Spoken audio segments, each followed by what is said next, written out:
أما بعد فأعوذ بالله من الشيطان الرجيم بسم الله الرحمن الرحيم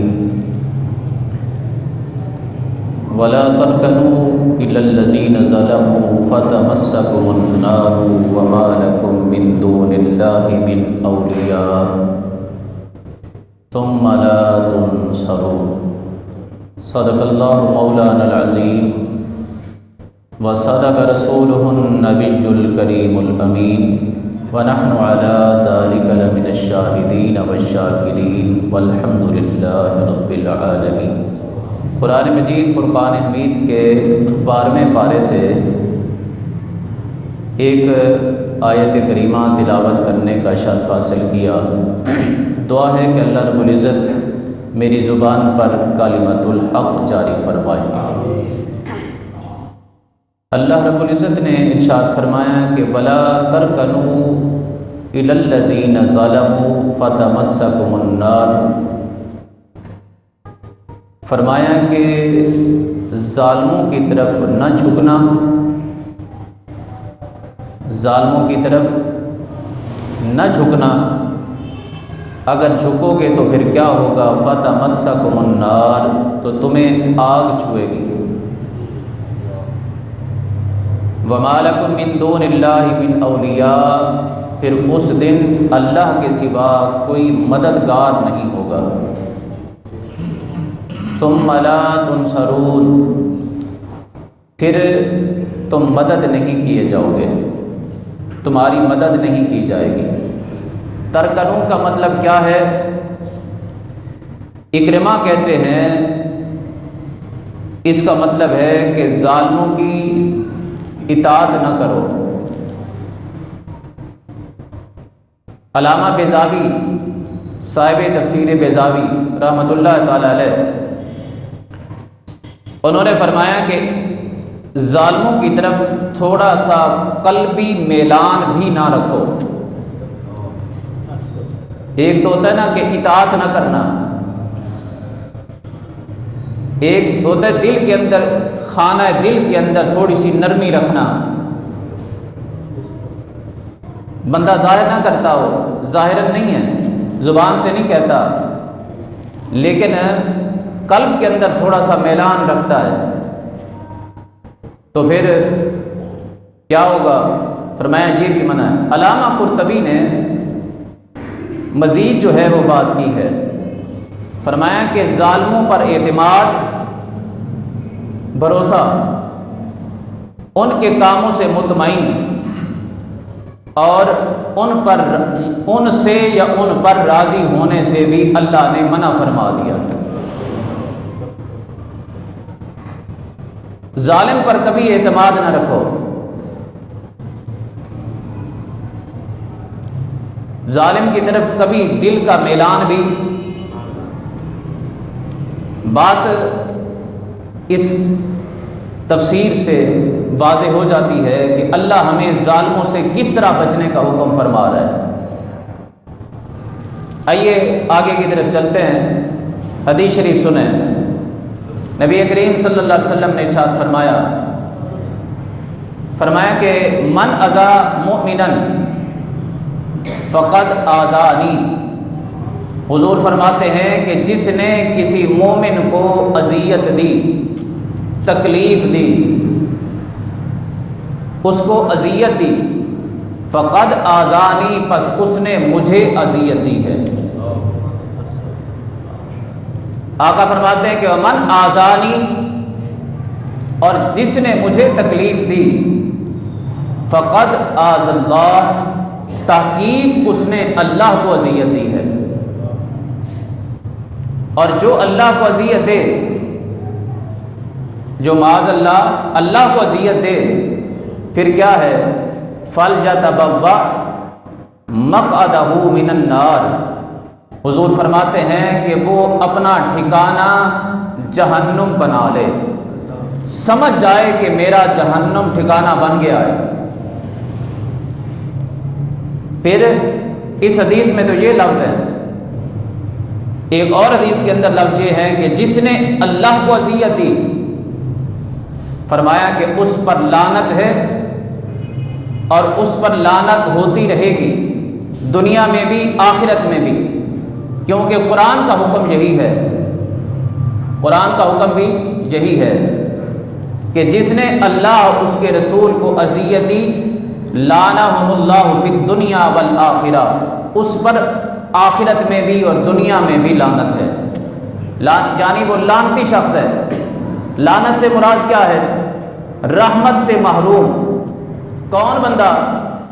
جو ظلم کرتا ہے، اذیت دیتا ہے، کسی مومن کو اذیت دیتا ہے۔ آقا نبی کریم صلی اللہ علیہ وسلم نے ارشاد فرمایا قیامت والے دن مظلوم آئے گا، ظالم کو اس نے پکڑا ہوا ہوگا، چمٹا ہوگا، پکڑ لے گا، اس کو کہے گا کہ آج جان چھوٹنے والی نہیں ہے۔ وہ تو دنیا تھی نا، اس وقت تیرے پاس طاقت تھی، اقتدار تھا، تیرے پاس زور تھا، تیرے پاس سب کچھ تھا، اس لیے تو سارا کچھ کر لیتا تھا، آج جان نہیں چھوٹے گی۔ حضور فرماتے ہیں کہ اس کو وہ پکڑ لے گا، چمٹا ہوگا اور اللہ کی بارگاہ میں لے کے آئے گا۔ وہ کہے گا کہ آج وہ عادل فیصلہ کرے گا کہ جس کے عدل میں کوئی شک نہیں ہے۔ دنیا کی حکومت تیری، طاقت تیرے پاس، وکیل تیرے، جج تیرے، سب کچھ تیرے پاس تھا، سارا کچھ کرا لیتا تھا، آج اس عادل کے پاس فیصلہ ہے کہ جس کی عدالت میں کوئی شک نہیں، جہاں کسی پر ذرے کے برابر بھی ظلم نہیں کیا جاتا۔ آج پتہ چلے گا کیا ہوتا ہے۔ اللہ کی بارگاہ میں پہنچیں گے، رسول اللہ صلی اللہ علیہ وسلم فرماتے ہیں کہ یہ وہ ظالم ہوگا جو مومن تھا، ایمان والا تھا، کافر نہیں تھا، اب اس کے ظلم کی وجہ سے اس کی ساری نیکیاں لے لی جائیں گی اور اس مظلوم کو دے دی جائے گی، یہ بدلہ دیا جائے گا۔ اگلی حدیث شریف رسول اللہ صلی اللہ علیہ وسلم نے ارشاد فرمایا میرے صحابہ تم جانتے ہو کہ مفلس کون ہے؟ مفلس کون ہے؟ یا رسول اللہ ہم تو اس کو مفلس جانتے ہیں کہ جس کے پاس کوئی درہم نہیں ہوتا، جس کے پاس مال و دولت نہ درہم ہوتا ہے ولا متاع، نہ دنیا کا کوئی ساز و سامان ہوتا ہے، ہم اس کو مفلس جانتے ہیں، غریب سمجھتے ہیں، مفلس ہے۔ آقا علیہ الصلوۃ والسلام نے فرمایا کہ قیامت کے دن مفلس یہ نہیں ہوگا۔ یا رسول اللہ پھر مفلس کون ہوگا؟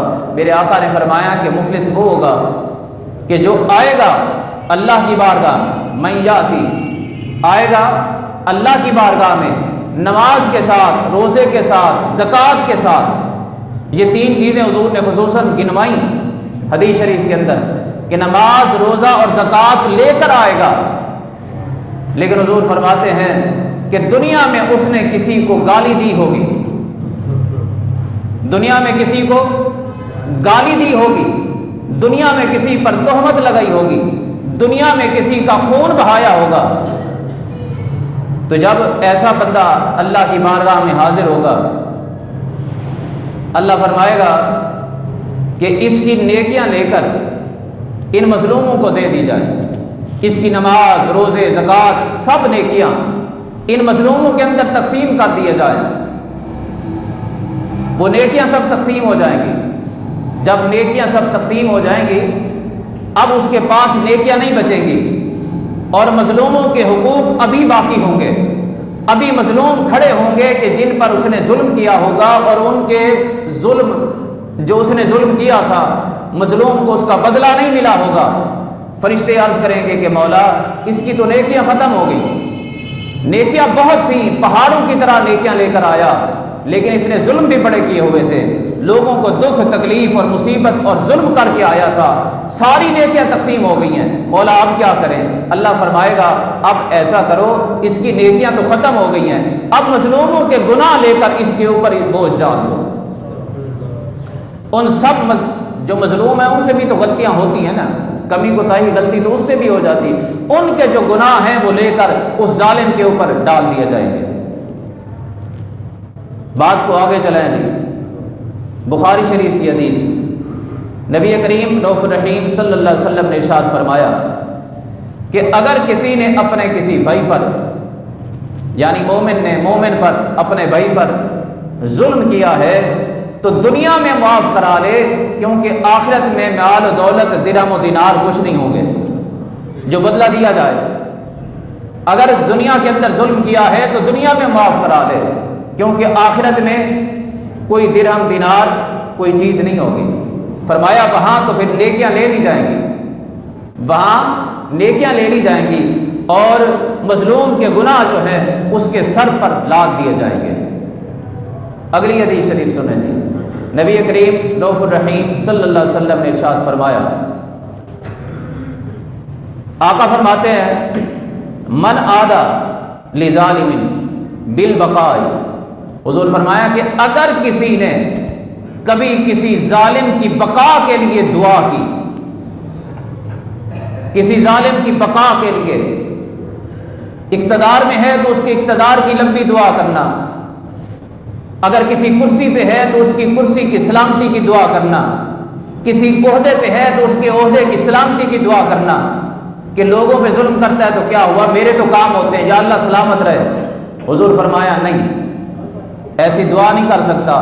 جس نے ایسی دعا کی یوں سمجھیں کہ اس نے اللہ کی زمین پر ظلم کو روا اور جائز سمجھا ہے، وہ یہ اس کا ارادہ یہ ہے کہ زمین پر ظلم ہوتا رہے، اس کا مزاج اس کے دل میں یہ آ رہا ہے کہ یہ ظلم چلتا رہے، کوئی بات نہیں، لوگوں پہ ظلم ہوتا ہے تو ہوتا رہے، میرے تو کام ہوتے ہیں نا، میرا تو کام نکلتا ہے۔ میرے آقا فرماتے ہیں کہ ایسا نہ کرے۔ کیوں؟ زمین پر ظلم کے لیے راضی ہونا، فرمایا کہ اللہ کے بارگاہ میں یہ معصیت ہے، یہ گناہ ہے، یہ سخت گناہ ہے اس زمین پر کہ ظلم ہوتا رہے۔ ظلم پر راضی ہونا، ظالم کے لیے دعا کرنا، ظالم کی طرف قلب کا میلان رکھنا، یہ سب کا سب منع ہے۔ نبی کریم رؤوف الرحیم صلی اللہ علیہ وسلم کی اس حدیث کے تحت آئیے ایک بات سنیں۔ ایک جھونپڑی میں رہنے والا اللہ کا نیک بندہ، اس کی ملاقات کے لیے ایک ظالم بادشاہ آیا، ظالم حاکم تھا۔ جب اس نے اجازت چاہی تو ان بزرگوں نے ملاقات سے انکار کیا، انہوں نے کہا جی میں نے ملاقات نہیں کرنی۔ حاکم تھا، زور باز، اس نے کہا جی میں نے تو جانا ہے، میں جا مل کے رہوں گا۔ بزرگوں نے اپنے چہرے پہ پردہ ڈال لیا، کپڑا ڈال لیا، اندر آ گیا تو ان کے بیٹے نے، بزرگوں کے بیٹے نے، ظالم تھا، یا اس کی ظلم سے بچنے کے لیے یا کسی حکمت کے تقاضے کے تحت اس نے کہا جی اصل نا ابا جی کی طبیعت کچھ خراب ہے، اس کی وجہ سے حکمت کے پیش نظر انہوں نے اپنے چہرے پہ کپڑا ڈالا ہے۔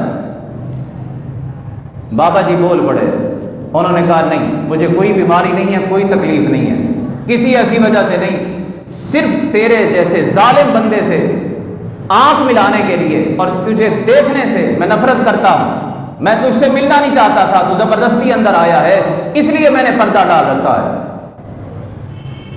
فرماتے ہیں کہ جب اس بابا جی نے یہ بات کہہ دی نا، بس کوئی وقت ایسا تھا کہ ظالم کے دل پہ اثر ہو گیا۔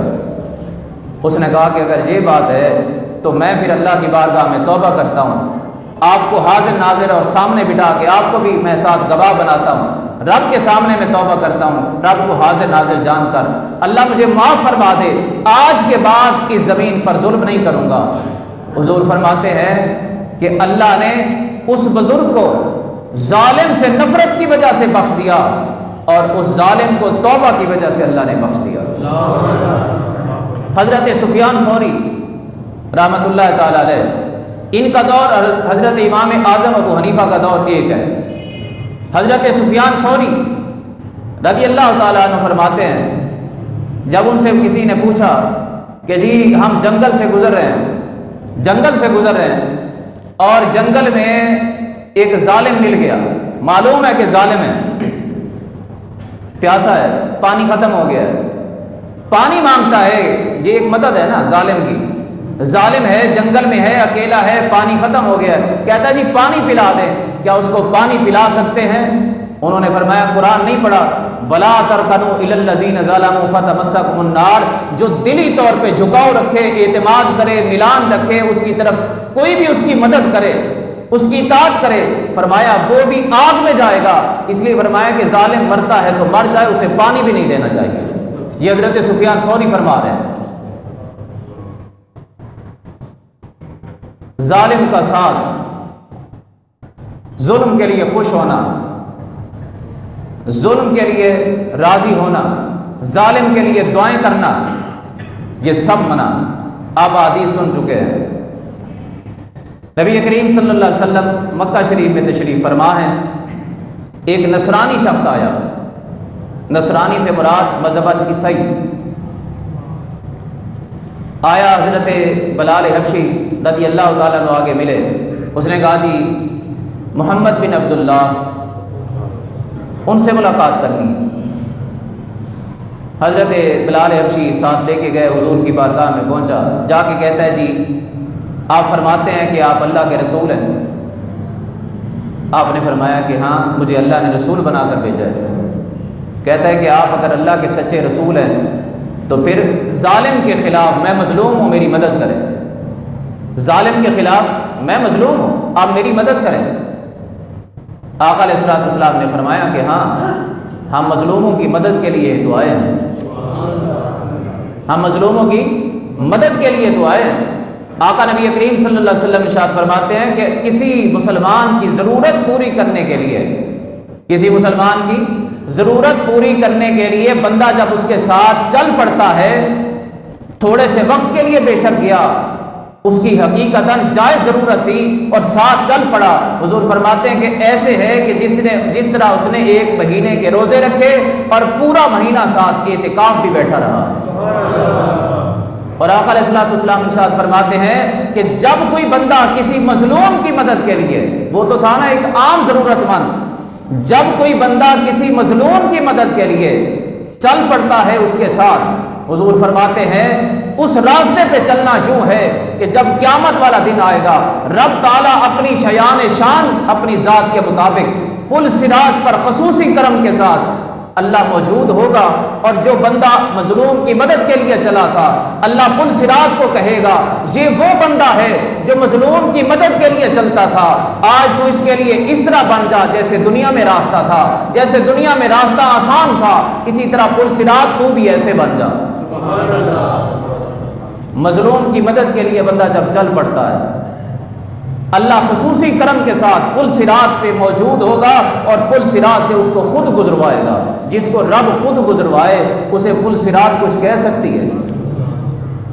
پل کو بنانے والا رب خود فرمائے کہ میرا بندہ اسے گزرنے دو، وہ بال سے باریک، وہ بے شک تیز ہے، بے شک وہ کاٹ کے رکھ دے گی، لیکن مومن جب گزرے گا، مومن کے نور سے نیچے والی آگ بھی پکار اٹھے گی کہ جلدی گزر جا، میری آگ بجھتی جا رہی ہے۔ اور نبی کریم صلی اللہ علیہ وسلم چل پڑے، میرے آقا پہنچے، حضور نے پوچھا کہ کس نے ظلم کیا؟ اس نے کہا جی مکہ کا سردار ہے، میں کسی اور سے کہہ نہیں سکتا، جس کے پاس جاتا ہوں وہ کہتے ہیں نہیں نہیں ہم نہیں کر سکتے، ہم نہیں کر سکتے۔ مجھے کسی نے بتایا کہ اگر کوئی یہ آپ کا حق دلوا سکتا ہے تو وہ محمد بن عبداللہ صلی اللہ علیہ وسلم، حضور صلی اللہ علیہ وسلم کا وہ نام لیتا تھا، چونکہ وہ مومن تو نہیں تھا۔ مجھے سب نے یہی کہا کہ آپ ہی کروا سکتے۔ میرے آقا نے فرمایا کہ وہ بندہ کون ہے؟ کہنے لگا کہ ابو الحکم، وہ ابو الحکم ہے۔ میرے آقا نے فرمایا اچھا یہ بات ہے، ابو الحکم کون ہے؟ یہ وہی ابو جہل ہے جس کا نام حضور نے ابو جہل رکھا۔ ابو الحکم تھا، حکمت کا باپ، حکمتوں کا باپ تھا، لیکن میرے آقا نے نام اس کا نام ابو جہل رکھا کہ جو حضور کو نہ پہچان سکے اس سے بڑا جاہل ہو کون سکتا ہے؟ وہ جاہلوں کا باپ ہے۔ آقا علیہ الصلوۃ والسلام چلے، کچھ صحابہ نے عرض کی کہ یا رسول اللہ کلولہ کا ٹائم ہے، دوپہر کا ٹائم ہے، اس وقت سو رہا ہوگا، غصہ کرے گا۔ میرے آقا نے فرمایا کہ پھر کیا ہوا؟ حضور ساتھ چلے گئے۔ میرے آقا نے جا کے دروازہ کھٹکھٹایا، ایک مرتبہ کھٹکا، کوئی نہیں آیا، دوسری مرتبہ آقا علیہ الصلوۃ والسلام نے دروازہ ذرا زور سے کھٹکایا، ابو جہل جو ہے بڑے غصے کے ساتھ اندر سے آیا، جب باہر آیا دروازہ کھولا، حضور کو دیکھا، سارا غصہ سسا ختم ہو گیا، کہتا ہے جی حکم کریں آپ خیر سے آئیں۔ میرے آقا نے فرمایا کہ بتاؤ اس کا حق دینا ہے، اس کا مال لیا ہے؟ جی لیا ہے۔ حضور نے فرمایا پھر دیتے کیوں نہیں؟ آقا نے جلال کے ساتھ فرمایا پھر دیتے کیوں؟ کہتے جی دیتا ہوں۔ حضور نے فرمایا ابھی دو، جلدی کرو۔ اس نے اپنے ایک غلام کو بلایا، کہتا جی سامان لے آؤ۔ سارا سامان آیا۔ جب آ گیا سب، میرے آقا نے فرمایا اس نصرانی سے، حضور فرماتے ہیں کہ یہ بتاؤ سب کچھ واپس آ گیا، سب مل گیا ہے؟ اس نے کہا جی ایک ٹوکری رہ گئی ہے، ایک ٹوکری نہیں ملی۔ میرے آقا نے فرمایا وہ ٹوکری کہاں ہے؟ ابو جہل نے پھر غلاموں سے کہا کہ ڈھونڈو، کہاں ہے؟ نہیں ملی۔ کہتا ہے کہ پھر ایسا کرو اس ٹوکری سے بھی اچھی ٹوکری لے آؤ۔ اس نے ایک اور اچھی ٹوکری دی، وہ بندہ راضی ہو گیا۔ اس نے کہا ٹھیک ہے، میری ٹوکری اس سے بھی اچھی نہیں تھی، یہ اس سے بہتر ہے۔ میرے آقا نے فرمایا کہ اب پورا حق مل گیا؟ کہتے مل گیا۔ میرے آقا علیہ الصلوۃ والسلام واپس چلے۔ ابو جہل کی بیوی بڑے غصے کے ساتھ آئی، اس نے کہا بڑی باتیں کرتے ہو، قوم کے سردار ہو، کہتے ہو میں یہ کر دوں گا، میں وہ کر دوں گا، آج کیا ہوا؟ اس نے کہا جو کچھ میں نے دیکھا ہے تو بھی دیکھتی تو تو بھی کہتی کہ جلدی کر۔ اس نے کہا ہوا کیا ہے؟ اس نے کہا جب دروازہ میں نے کھولا، سامنے تو میں نے دیکھا میرے بھتیجے ہیں رشتے میں، سامنے تو میں نے یہ دیکھا، لیکن میں نے ان کے کاندھوں کے پاس دیکھا تو شیر ہے جو غصے کے اندر ہے، اور مجھے یوں لگتا تھا کہ اگر میں ابھی انکار کروں گا تو یہ مجھے چیر کے رکھ دیں گے، یہ مجھے چیر کے رکھ دیں گے۔ نبی کریم صلی اللہ علیہ وسلم نے جب اس مظلوم کو اس کا حق دلوایا، واپس پلٹے، اس نے کہا کہ میں جان گیا ہوں دل و جان سے کہ آپ واقعی اللہ کے رسول ہیں، میرا حق تو مجھے مل ہی گیا ہے، میرا کام تو ہو گیا ہے، لیکن میں سمجھتا ہوں کہ اگر میں آپ کا غلام بن کر نہ جاؤں تو پھر میں سب سے زیادہ ناکام اور نقصان کرنے والا اور خسارہ پانے والا ہوں۔ یہ دنیا کا مال رہ جاتا تو کوئی بات نہیں تھی، اتنا خسارہ نہیں تھا، لیکن اگر ایمان نہ لایا تو پھر اس جیسا خسارہ کوئی نہیں ہوگا۔ آپ مجھے کلمہ پڑھائیں اور مسلمان کر دیں۔ نبی کریم صلی اللہ علیہ وآلہ وسلم نے ارشاد فرمایا، حضور فرماتے ہیں کہ اگر کسی بندے کے پاس کوئی بندہ آتا ہے کہ میری مدد کرو، مظلوم ہے، اور مظلوم کی وہ مدد کرتا ہے، مظلوم کی وہ مدد کرتا ہے، اللہ تعالیٰ قیامت والے دن اس کی مدد فرمائے گا۔ پیچھے بھی حدیث سن چکے ہیں کہ پل صراط میں رب تعالیٰ خود موجود ہوگا اور اس کو خود فرمائے گا پل کو کہ اس کو گزرنے دو، یہ وہ میرا بندہ ہے جو مظلوم کی مدد کے لیے چل پڑتا تھا۔ یہ تو اس کے لیے ہے نا فضیلت، لیکن آقا فرماتے ہیں کہ جس کے پاس مظلوم آئے اور وہ اس کا حق بھی رکھتا تھا، اتنی طاقت بھی رکھتا تھا، اتنا کر بھی سکتا تھا، یا جتنا کر سکتا تھا، یوں کہہ دو اتنا بھی نہیں کیا، جتنا کر سکتا تھا اتنا بھی اس نے اگر نہیں کیا، میرے آقا فرماتے ہیں کہ قیامت والے دن ایسے بندے کو قیامت سے پہلے عالم برزخ کے اندر قبر میں 100 کوڑے مارے جائیں گے کہ تو مظلوم کی مدد کر سکتا تھا، کسی نادار کی مدد کر سکتا تھا، لیکن تو کرتا نہیں تھا یار، اور کچھ بھی نہیں کر سکتے۔ بالفرض اگر ایسے بھی حالات بعض دفعہ آ جاتے ہیں تو کم از کم مظلوم کے لیے اس کے حق میں دعا تو کر سکتے ہیں۔ ظالم کے خلاف اگر آپ بد دعا کرتے ہیں اور مظلوم کے حق میں دعا کرتے ہیں تو سمجھیں جتنا ہو سکتا تھا اتنا تو کیا ہے۔ آخری بات، شاہ محمد تغلق کا نام سنا جی؟ بادشاہ شاہ محمد تغلق، ہندوستان کے اندر ایک بادشاہ رہا ہے۔ ابن بطوطہ نے اپنے سفر نامے کے اندر ان کا احوال لکھا اور اس نے کہا کہ میں نے جو اپنی آنکھوں سے دیکھا شاہ محمد تغلق کے بارے میں وہ لکھ رہا ہوں۔ شاہ محمد تغلق کا اصل نام جونا خان تھا، جونا خان۔ جب یہ بادشاہ بنا تو تب اس نے اپنا نام شاہ محمد رکھا، تغلق اس کا خاندان تھا۔ ایک اس وقت اس زمانے میں ایک بزرگ تھے، ان کا نام تھا شیخ شہاب الدین۔ ویسے شہاب الدین نام کے بزرگ بہت سارے اور بھی گزرے ہیں۔ شاہ محمد تغلق بادشاہ بننے سے پہلے ان بزرگوں کے پاس ننگے پاؤں ملنے کے لیے جاتا تھا، ملاقات کے لیے جاتا تھا اور دعائیں کرواتا تھا اپنے باپ کے ساتھ۔ جب بنا حاکم حاکم بننے کے بعد انداز، اطوار، سوچ، نیت سب کچھ بدل گیا۔ فوراً جو ہے شیخ کو اپنے دربار میں، پہلے پیدل ننگے پاؤں ان کے پاس جاتا تھا ملنے کے لیے، بادشاہ بنا اپنے دربار میں بلوایا، شیخ صاحب کو بلا کے لے آئے۔ جی شیخ صاحب آئے، جی کہتا جی میں آپ کو اپنا خاص منصب اپنے پاس دینا چاہتا ہوں، آپ جو میں فیصلے کروں گا اس میں میرے ساتھ بیٹھیں گے۔ آپ نے فرمایا میں نے یہ نہیں کرنا، تو ظلم کرے گا لوگوں پہ، دنیا پہ، میں تیرے ساتھ تیرا ساتھ بن جاؤں، میں ایسا نہیں کر سکتا۔ اس نے کہا قبول کر لیں۔ فرمایا یہ میں نہیں کر سکتا۔ یہ وہ بزرگ تھے جن کے بارے میں ابن بطوطہ نے لکھا کہ 14 روز تک کچھ نہیں کھاتے پیتے تھے، 14 دنوں کا روزہ بھی رکھ لیتے تھے، 14 دن کا۔ آگے اس کا آپ سمجھیں گے بھی صحیح وجہ کیا تھی، بزرگ یہ پہلے کرتے تھے۔ اب اس نے کہا جی مان جائے، آپ نے کہا نہیں، یہ وہ بندہ ہے کہ جو ان بزرگوں کے پاس ننگے پاؤں ملنے جاتا تھا۔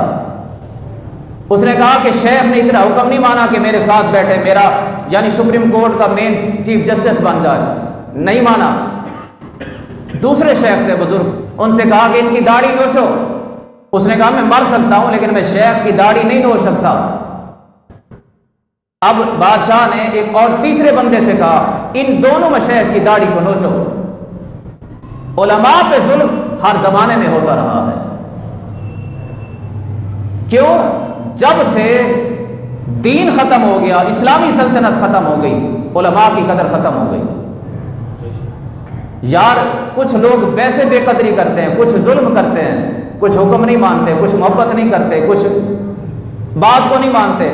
بے قدری کئی قسم کی ہے۔ قدر یہ تھوڑی ہوتی ہے، ضروری تھوڑا ہوتا ہے کہ بندہ ہاتھ پہ اٹھا کے رکھے۔ بات ماننا بھی تو قدر ہی ہوتی ہے نا۔ قرآن و حدیث سے جب عالم بتائے تب تو خدا کے لیے بندہ مانے نا۔ اگر تب بھی نہیں مانتا تو سمجھے نہ قرآن کی قدر کرتا ہے نہ حدیث کی قدر کرتا ہے۔ اب کیا ہوا، ایک بندے اور کو گایا۔ اب سارے بندے ایک جیسے نہیں ہوتے نا، کچھ صرف نوکری پہ تنخواہ لینے والے بھی ہوتے ہیں نا۔ انہوں نے یہ دیکھنا تھوڑی ہوتا ہے کہ میں ظالم کا ساتھ دے رہا ہوں کہ مظلوم کے خلاف کر رہا ہوں، کیا کر رہا ہوں۔ ایک بندہ آیا، اس نے دونوں کی داڑھی نوچی۔ بادشاہ نے دونوں کو اپنے دلی سے ملک بدر کر دیا۔ ایک کو تلنگانہ کے اندر بھیجا، دوسرے جو تھے شیخ ان کو کسی اور علاقے میں بھیجا۔ 7 سال گزر گئے، ان میں سے ایک شیخ دوسرے علاقے میں تلنگانہ میں وفات پا گئے۔ اس وقت تلنگانہ جو تھا یہ ہندوؤں کی ریاست تھی، بعد میں یہ دلی کے مغلوں کے تحت آئی ہے کچھ عرصہ، پھر دوبارہ اس پہ قبضہ بھی ہوا ہے، وہ ایک لمبی کہانی ہے۔ شیخ شہاب الدین 7 سال بعد بادشاہ نے پھر وہاں سے بلوایا۔ شیخ کو بڑی عزت اور قدر دی، شیخ کو پھر عزت اور قدر دی۔ شیخ خاموش رہے۔ اس کے بعد اس نے کہا جی آپ کیا کہتے ہیں؟ آپ نے فرمایا کہ میں دلی سے دور رہنا چاہتا ہوں۔ آپ دلی سے 6 میل کے فاصلے پر ایک علاقہ تھا، وہاں جا کے رہے، ایک بنجر زمین تھی، وہاں جا کے آباد ہو گئے۔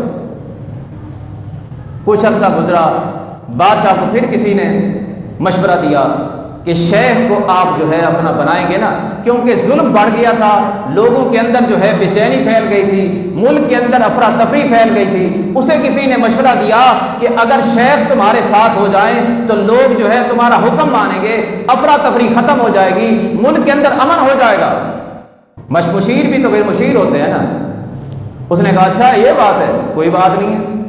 بلایا، پھر بلایا شیخ کو۔ جب بلایا تو شیخ نے کہا کہ میں نے ملنے کے لیے بھی نہیں آنا، ایسے ظالم شخص سے میں نہیں مل سکتا۔ وہ بندہ جو آیا تھا اس نے جا کے بتا دیا، اس نے کہا جی وہ کہتا ہے میں نے ظالم سے نہیں ملنا۔ اچھا مجھے ظالم کا؟ اس نے کہا جی ایسے ہی کہا۔ اس نے فوجی بھیجے، سپاہی بھیجے، جا کے شیخ کو اٹھا کے لے آئے۔ ہائے ننگے پیر، ہے تسبیح۔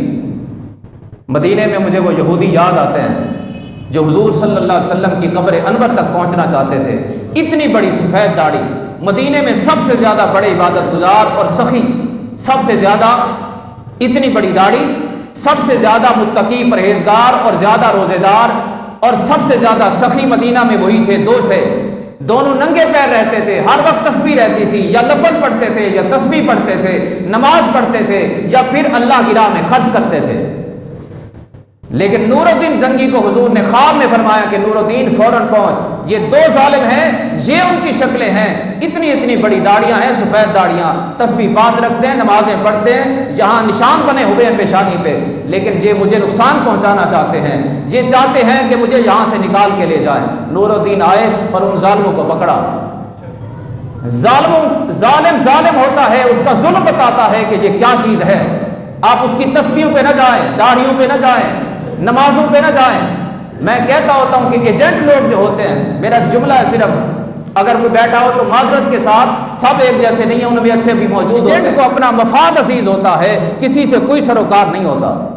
آپ اس کی داڑھی کو نہ دیکھیے گا، ایجنٹ بندے کی داڑھی پہ نہیں بولنا۔ آپ نے اپنا کاروبار کرنا ہے تو صحیح طریقے سے کرنا ہے، اس کی نمازوں کو نہیں دیکھنا۔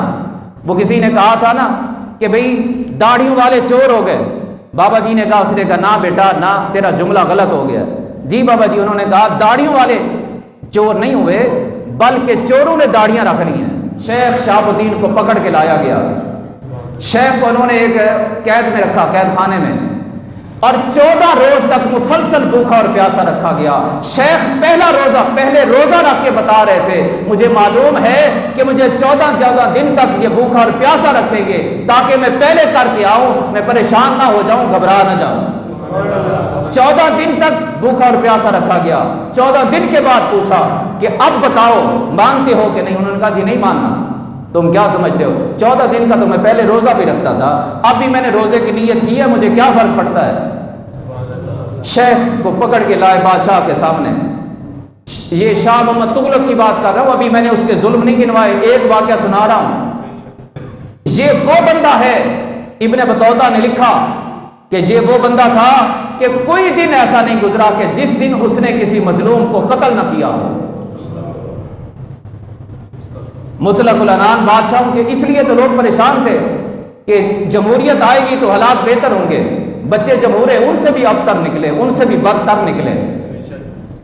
اب کیا ہوا، شیخ کو پکڑ کے لائے، ہاں جی ماننا ہے؟ اس نے کہا جی نہیں ماننا، ظالم کا ساتھ دو، مر سکتا ہوں میں، ظالم کا ساتھ نہیں دے سکتا۔ آخر کیا ہوا، کہنے لگا کہ جاؤ انہیں گوبر کھلاؤ، بھینس کا، گائے کا یا کسی جانور کا گوبر کھلایا گیا۔ اس کا وزن بھی ابن بطوطہ نے اپنی کتاب میں لکھا، گوبر کھلایا گیا، زبردستی سارا کچھ کیا گیا۔ شیخ سے پھر پوچھا گیا، شیخ نے فرمایا مر سکتا ہوں لیکن ظالم کا ساتھ نہیں دے سکتا۔ آج لوگ پوچھتے ہیں کہ جی اس طرح ساتھ کیوں نہیں دیتے، جی خاموش کیوں نہیں ہو جاتے؟ ارے ظلم کے خلاف کھڑا ہونا پڑتا ہے، مظلوم کا ساتھ دینا پڑتا ہے۔ اللہ سے دعا ہے اللہ ہمیں ظالم سے بچائے، ظلم سے بچائے، اور مظلوم کی داد رسی اور مظلوم کا ساتھ دینے کی توفیق عطا فرمائے۔ وما علینا الا